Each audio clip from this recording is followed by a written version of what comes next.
Olá, pessoal, boa tarde.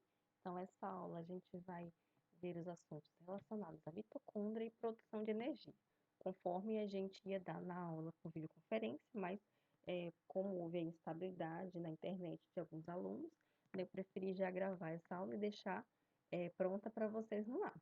Aí, no final dessa aula, vocês só pegam um questionário lá no AVA, que vai ter algumas questões sobre mitocôndria, respondem, tá? Vocês vão ter a semana aí para vocês conseguirem responder, tá?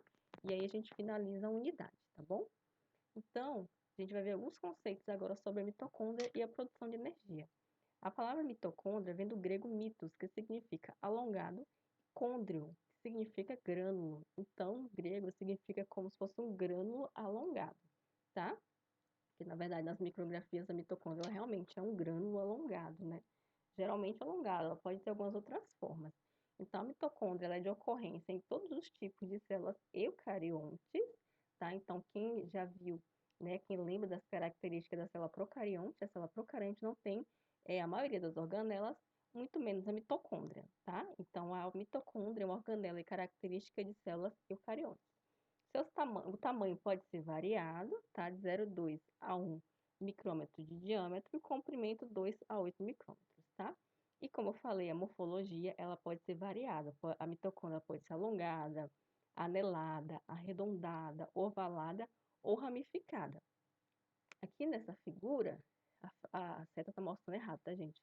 Aqui, ó, essa parte, esses grânulos escuros, tá? Como o próprio nome já diz, são as mitocôndrias. Então, esse daqui é um modelo de mitocôndria alongada, tá? Aqui a gente vê um modelo de mitocôndria anelada, tá? Ela fica assim bem curva mesmo. Aqui a gente tem um modelo de mitocôndria ovalada, tá? Parece uns ovinhos aí de protozoário, mas são mitocôndrias. Então, a distribuição da mitocôndria nas células pode ser variada e vai depender do tipo celular e da função que aquela célula desempenha.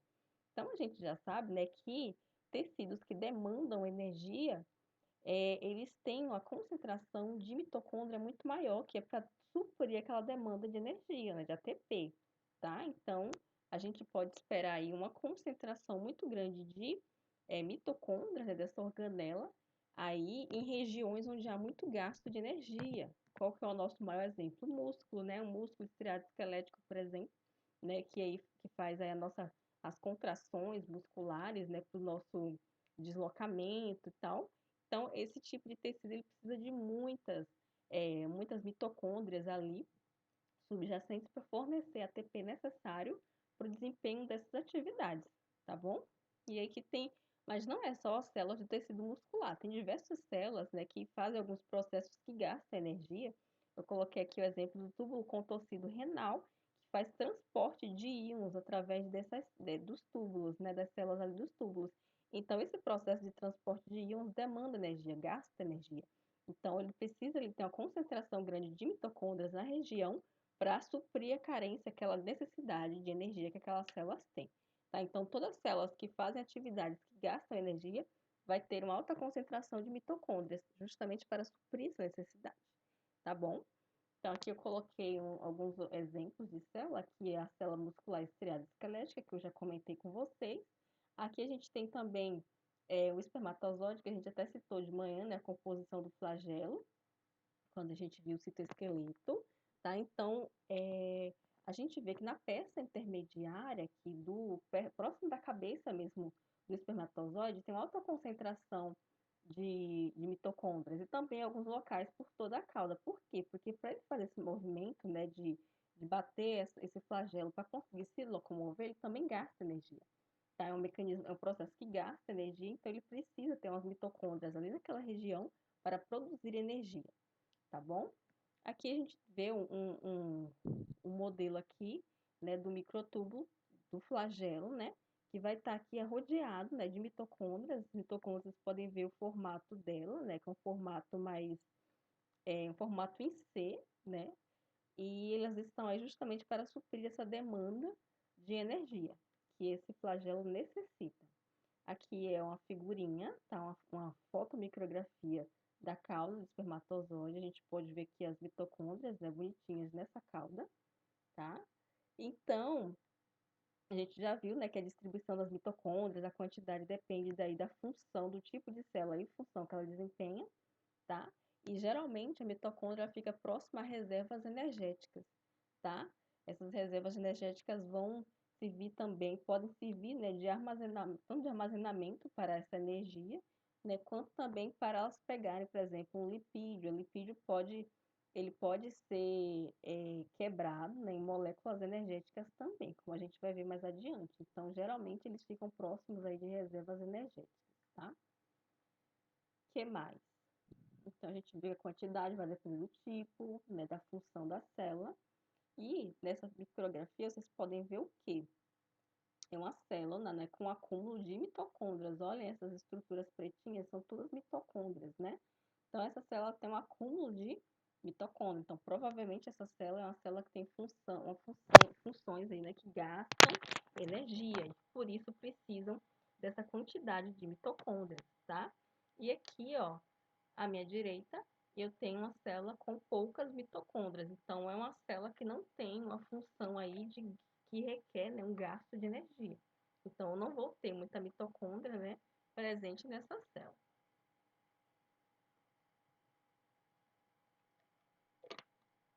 Bom, e como que uma mitocôndria surge, né? A gente tem a teoria da biogênese das mitocôndrias. Como que é? Né? A mitocôndria, ela se divide como se ela fosse uma bactéria, né? Ela duplica o seu material genético e em seguida se divide, tá? Então, a próxima mitocôndria, ela passa a existir a partir de uma mitocôndria já existente, tá? Que ela vai fazer o quê? A duplicação de DNA, que é o DNA mitocondrial, tá? Então, a mitocôndria, ela tem um DNA próprio, por isso que tem aquelas teorias, né, de que a mitocôndria, ela era uma bactéria, já foi uma bactéria de vida livre, né, que aí acabou, por endossimbiose aí, fazendo parte de uma célula normal, né, de uma célula eucariótica. Ela tem, tanto a mitocôndria como o cloroplasto, eles têm um DNA próprio, tá? E a degradação de mitocôndria, ela é feita por autofagia. O que é autofagia? As células, elas, a própria célula, quando vê que a mitocôndria está lá velha, inutilizada, né? Ela arruma um jeito de destruir aquela célula, seja através de enzimas hidrolíticas, né, que vão lá e acaba dissolvendo aquela organela que não serve mais, assim como outras organelas também, né, da célula que quando não servem mais, estão velhas, né, não estão funcionando mais adequadamente, elas sofrem esse processo de autofagia, né, que é uma destruição dentro da própria célula, tá? Essas mitocôndrias aí podem sofrer. Então, a gente tem a biogênese, que vocês viram, onde uma mitocôndria preexistente dá origem à outra, através da duplicação do seu material genético, e a degradação, que é feita através da autofagia. Então, ó, aqui é um esqueminha, tá, da mitocôndria, tanto esquematizando como uma micrografia mesmo da mitocôndria, aqui como a gente pode ver no microscópio eletrônico, tá? Então, como a gente pode ver nesses esquemas, a membrana, desculpa, gente, a, essa organela, a mitocôndria, ela tem algumas estruturas que são muito importantes para o seu funcionamento. Então, a mitocôndria, ela tem uma membrana externa, que é essa membrana aqui mais externa que vocês estão vendo, eu vou mostrar esse esquema, tá? Ela tem também um espaço intermembranoso, que é essa região entre a membrana externa e a interna, e a própria membrana interna que eu citei aqui, tá? Então, eu tenho a membrana interna e esse espaço entre as duas membranas, que é chamado de espaço intermembrana ou intermembranoso, tá? E a gente tem também essa região dentro da membrana interna, que é chamada de matriz, né? Câmara interna ou matriz mitocondrial, tá?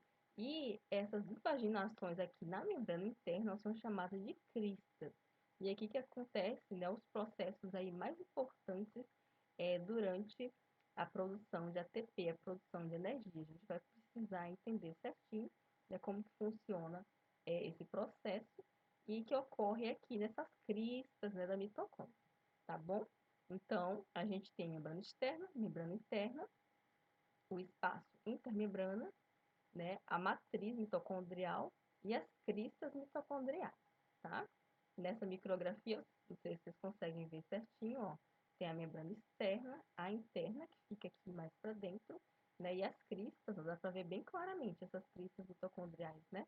Esses risquinhos aqui são todas as cristas, tá?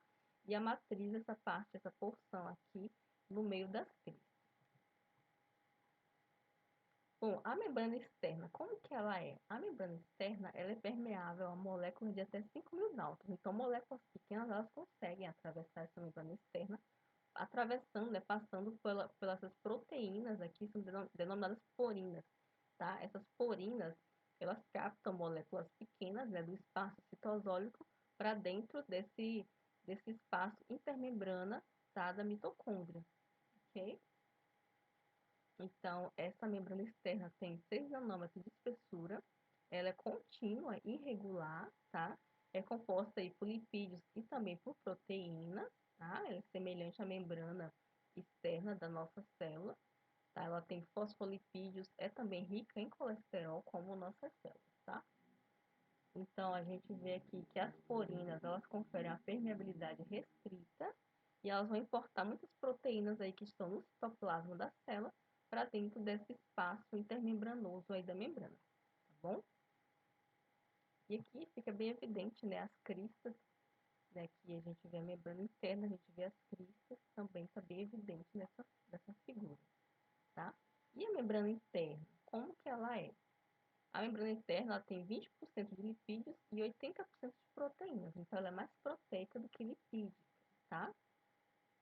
Ela contém cardiolipina, que é um tipo de fosfolipídio, que vai dificultar a passagem de partículas com carga elétrica, então ela é mais seletiva, essa membrana interna, tá?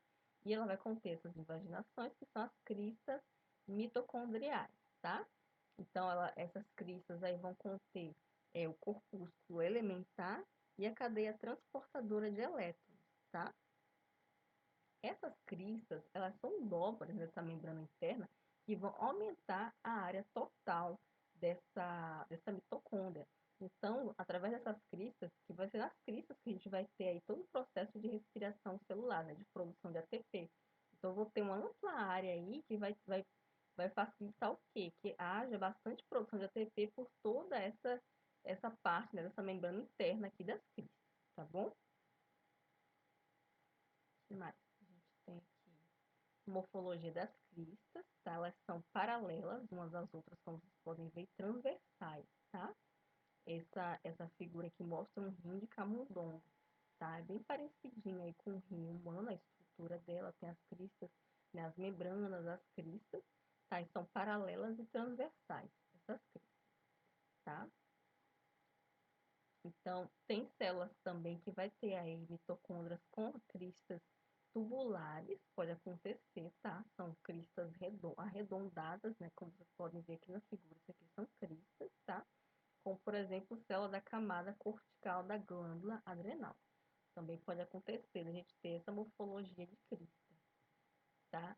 E a quantidade de cristas? A quantidade de cristas também vai depender de acordo com a função da célula. Essa célula precisa, se é uma célula que precisa produzir muito ATP, ela vai ter pouca ou muita cristas. Ela vai ter muitas cristas, né, para facilitar, facilitar aí a área, né, de produção de ATP, de produção de energia, né, porque ela vai comportar vários complexos, né, de produção de energia que a gente vai ver mais adiante.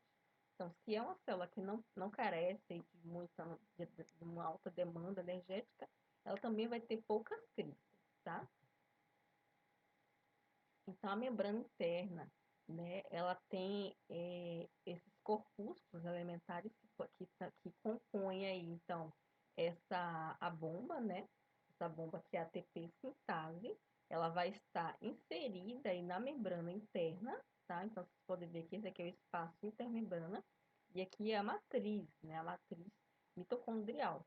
Então, essa bomba, ATP sintase, ela vai estar inserida aqui nessa membrana interna da mitocôndria, tá bom? Que a gente vai ver no funcionamento dela, né, que ela transporta esses prótons H+, para a matriz, né? Então, elas vão pegar os H+ desse espaço intermembrana e jogar aqui para a matriz, e assim conseguir produzir o ATP, tá bom? Aqui é um esqueminha dela, né?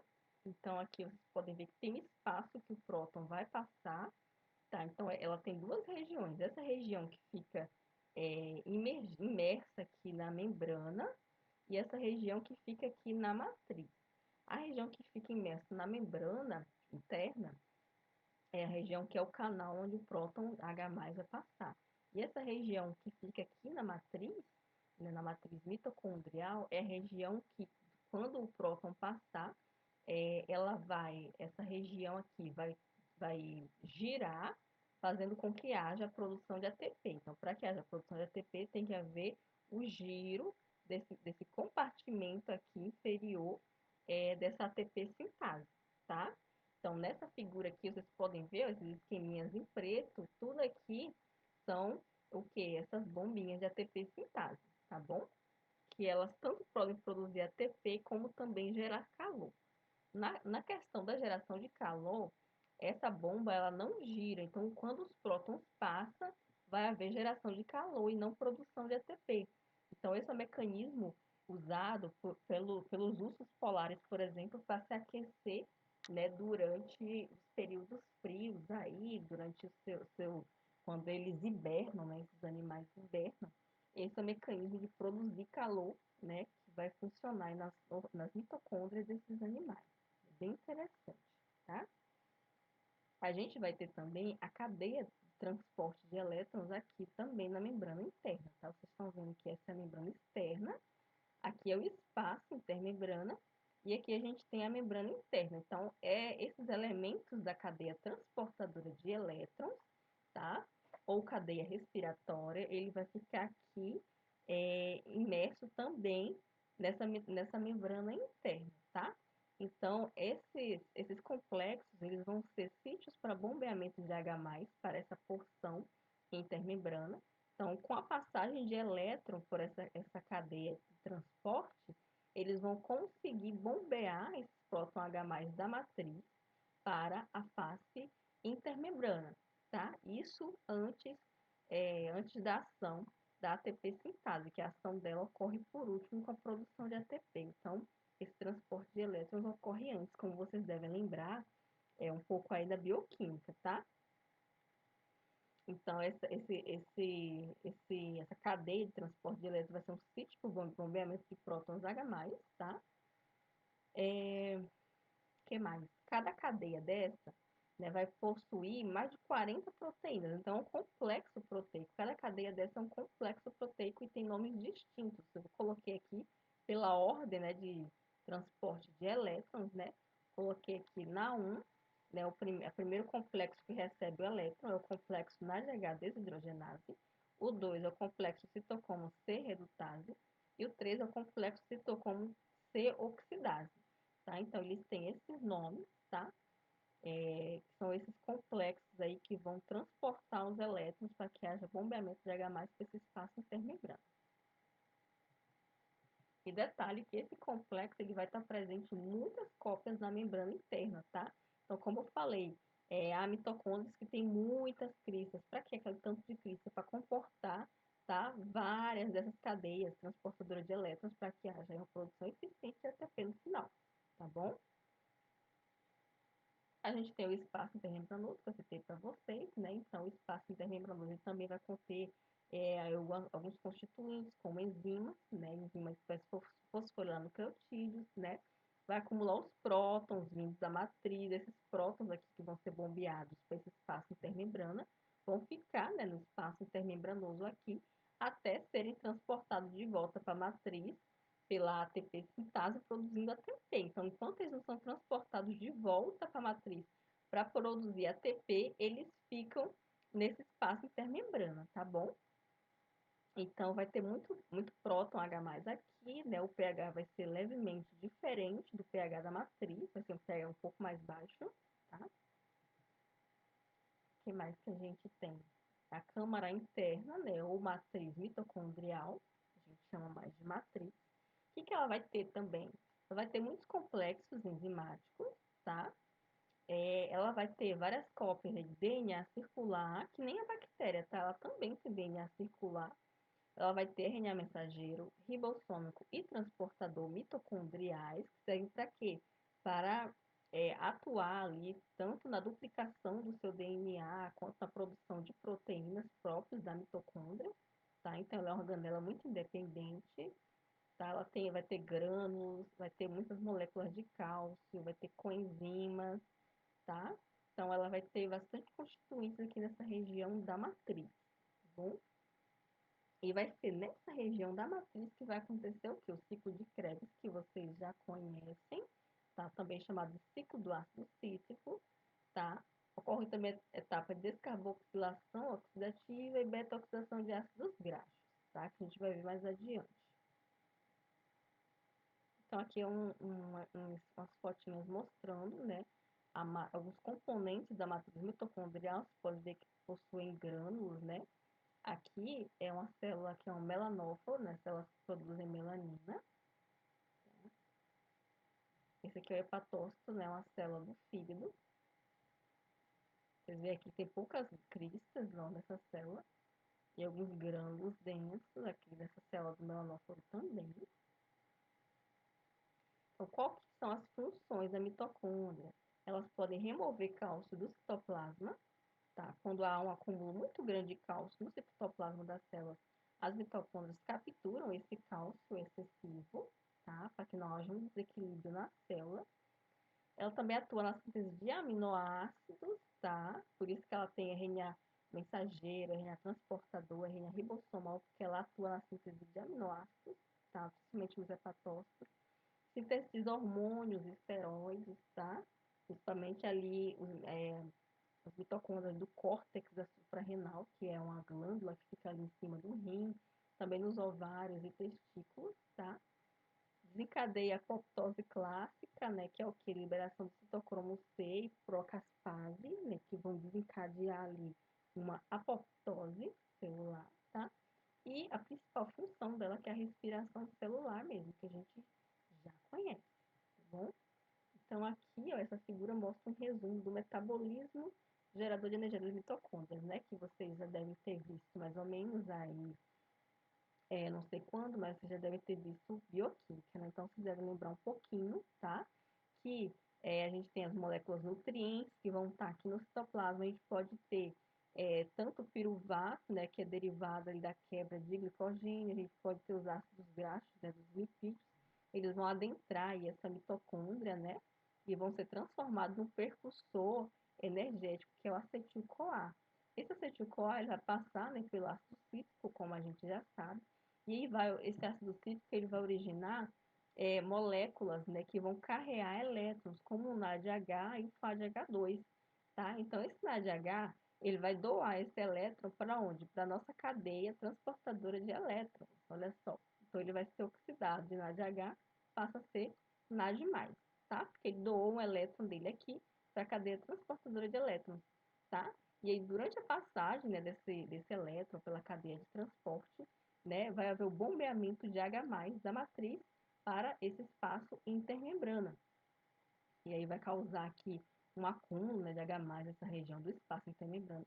E esse gradiente, né, essa alta quantidade, né, de H+, nessa região intermembrana, vai levar o quê? Ao bombeamento, né, desses H+, para dentro da matriz, novamente através do trabalho aí da ATP sintase. E quando ela bombear esse próton para a matriz, vai haver produção aí de ATP. Eu vou fosforilar o ADP em ATP, tá? Por isso que esse processo recebe o nome de fosforilação oxidativa, tá? Porque durante aqui a cadeia transportadora de elétrons, eu vou pegar uma molécula de água, ou, desculpa, uma molécula de oxigênio e juntar a molécula de hidrogênio aqui, formando duas moléculas de água. E também eu vou fosforilar esse ADP, formando ATP. Então, eu tive aqui uma fosforilação, eu tive aqui uma oxidação. Por isso que o nome é fosforilação oxidativa. Tá bom? Então, esse é um resumo aí do metabolismo gerador de energia nas mitocôndrias, tá? A glicólise, ela ocorre no citoplasma, ela não ocorre dentro da mitocôndria, tá? Então, a glicólise ocorre aqui fora, no citoplasma da célula, e não dentro da mitocôndria, tá? Como vocês já devem lembrar, quem lembra um pouquinho da bioquímica, tá? Então, a glicólise ocorre no citoplasma e ela produz apenas duas moléculas de ATP. Então, é uma geração de energia muito pobre. Então, você pode imaginar, a célula ela não tem um recurso eficiente para produzir energia. Ela, se não fosse a mitocôndria pertencer à célula, né, nossa célula, a gente não teria eficiência das nossas células para produzir moléculas de ATP. Porque a glicólise, né, que é a quebra da molécula de glicose que acontece no citoplasma, é muito ineficiente, porque só produz duas míseras moléculas de ATP, enquanto o processo de fosforilação oxidativa que ocorre na mitocôndria produz 38 moléculas de ATP. Então, é muito mais eficiente, né? A produção de ATP é muito alta, tá? Então, essa simbiose aí dessa bactéria, né, que era a mitocôndria no passado, o fato dela ter entrado para pertencer a uma célula eucariota, né, trouxe muitas vantagens para essa célula eucariota. Porque sem essa mitocôndria, essa célula eucariota seria muito rudimentar, né, para produzir ATP, tá? Teria muita dificuldade, tá? Então, a fosforilação oxidativa, ela vai produzir acetil-CoA, né? A gente vai ter aí o ciclo de Krebs, né? O ciclo do ácido cítrico, e a cadeia transportadora de elétrons, né? Que são as etapas aí da fosforilação oxidativa. Tá? Esse acetil-CoA vai entrar no ciclo de Krebs, vai produzir o NADH e o FADH2, né? Que vão doar elétrons para a cadeia transportadora de elétrons, né? Que vão bombardear prótons, né? Para o espaço intermembrana, e a ATP citase vai pegar esse próton, passar para a matriz, né, transformando aí ADP em ATP, fosforilando aí moléculas de ATP. Então, vai ser bastante eficiente, eu vou ter informação de 38 moléculas de ATP, tá? Essa aqui é só para vocês verem o processo, né, de formação desse acetil-CoA, que eu expliquei, né, que é o precursor aqui para entrar no ciclo do ácido cítrico. Então, tanto açúcares como gorduras vão adentrar aqui o citoplasma da célula. Esses açúcares, né, durante a glicólise, que ocorre no citoplasma que eu falei, que é bem ineficiente, ele vai produzir o piruvato. Aí o piruvato vai adentrar a mitocôndria e vai ser convertido em acetil-CoA, dentro já da mitocôndria, né? Já as gorduras, né, ali os ácidos graxos vão adentrar a célula, adentrar a mitocôndria, e esse ácido graxo também vai ser convertido em acetil-CoA, tá? Então, a conversão do ácido graxo em acetil-CoA é chamada de beta-oxidação de ácidos graxos, que acontece também dentro da mitocôndria, ok? Aqui é só para mostrar para vocês relembrarem, né, o esquema do ciclo do ácido cítrico, tá? São várias etapas, né, que parecem meio inúteis, mas não são, porque é a partir daí que a gente vai ter a produção, né, dessas moléculas energéticas que vão doar, né, vão doar aí elétrons para a cadeia transportadora de elétrons para que a gente tenha bombeamento, né, de prótons H+, tá bom? Então, ele é bem útil nesse sentido. E aqui, né, novamente, o esqueminha da cadeia transportadora de elétrons, tá? O NAD, ele já se liga aqui nesse primeiro complexo, tá? Esse complexo primeiro aqui, o complexo NADH desidrogenase, tá? Então, essa região intermembranosa, como a partir da passagem do elétron eu vou ter muito bombeamento de H+ nessa região, ela vai se tornar muito positiva. Já essa parte daqui da matriz, né, o lado de cá dessa membrana interna, ela vai se tornar muito negativa. Então, eu vou ter esse aumento, essa alteração das cargas elétricas por conta, né, desse bombardeamento, né, de prótons para esse espaço intermembranoso, tá?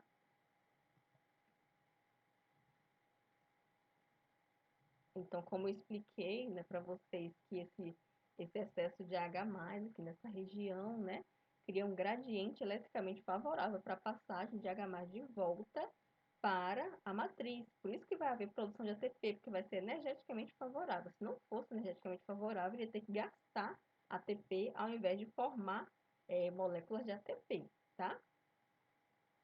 Então, como eu expliquei também, a passagem, né, desses prótons pela ATP sintase rotaciona a estrutura dela para que haja produção de ATP.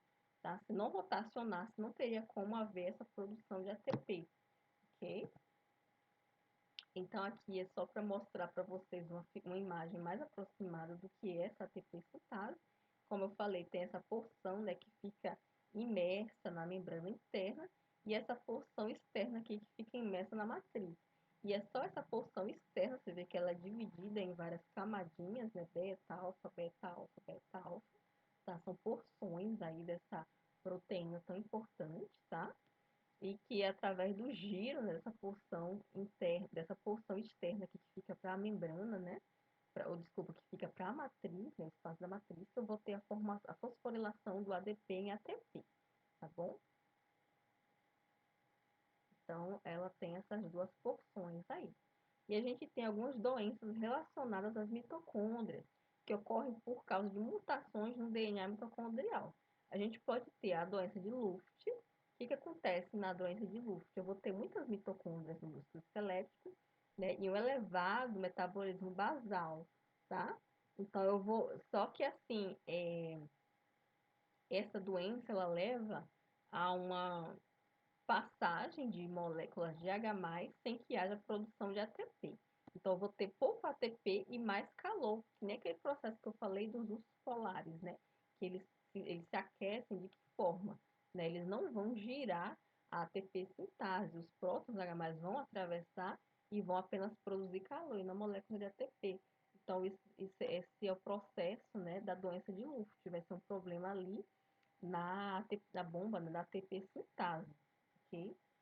E a gente tem também a miopatia mitocondrial infantil, que é caracterizado por um baixo nível ou ausência de enzimas da cadeia transportadora de elétrons. Então, se a gente não tiver aquelas enzimas da cadeia transportadora de elétrons, a gente não vai ter também uma produção eficiente de ATP, tá? Então, a gente pode ter lesão nos músculos esqueléticos, disfunção renal, dentre outros problemas relacionados por essa ausência aí de produção de ATP, tá bom?